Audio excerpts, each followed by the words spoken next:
Question 9 comes from Stanislav. This is a bit tricky and lengthy question.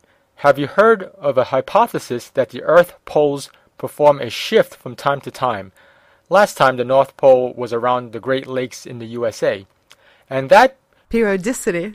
Yes, and that periodicity is more frequent than we may think, being reflected in many of the artifacts, both man-made and natural. This hypothesis indicates that the next pole shift may happen relatively soon, and the North Pole will this time be close to the west coast of the USA. The economic and political part of the hypothesis indicates that the collapse that we are observing has a long-term perspective of acquiring land for part of the North American population. Do you feel this hypothesis may have any bearing on reality? Well, this is actually 5 questions in one.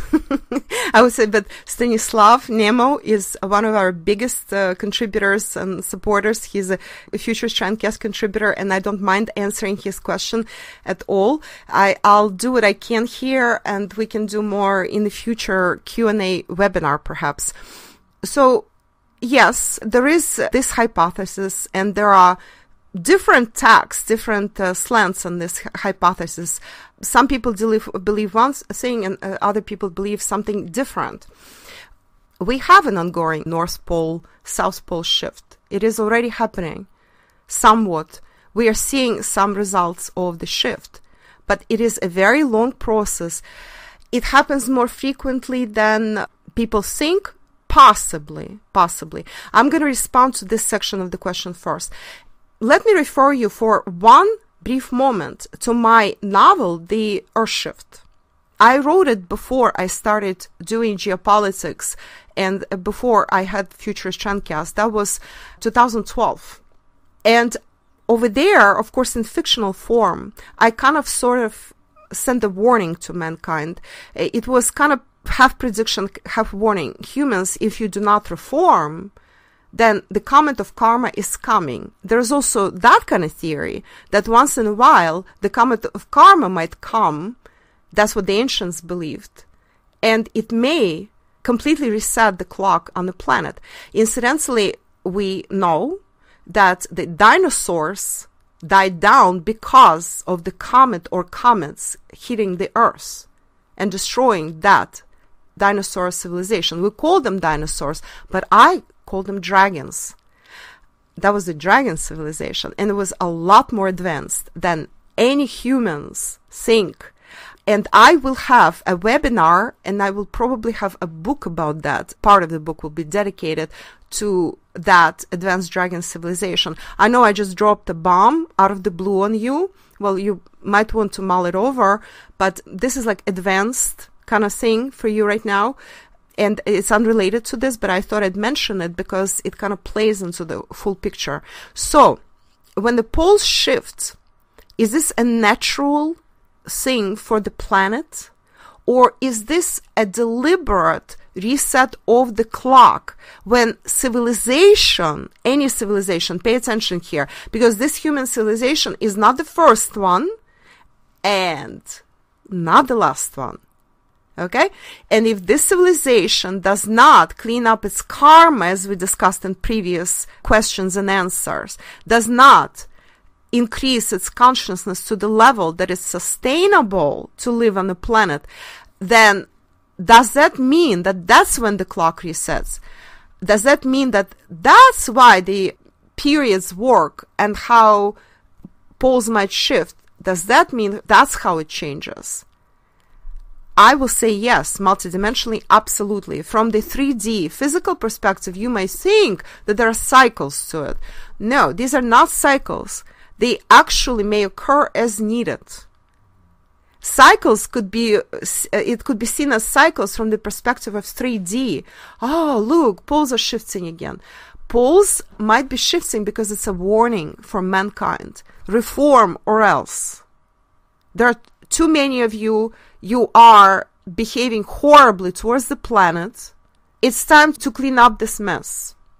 How it's done, that's a different story. There are many mechanisms. You know, there was Atlantis that sunk, and also there is one hypothesis that was actually as a result of a comet of karma dropping on the planet and sinking Atlantis at that time. There was the Great Flood, not the legend.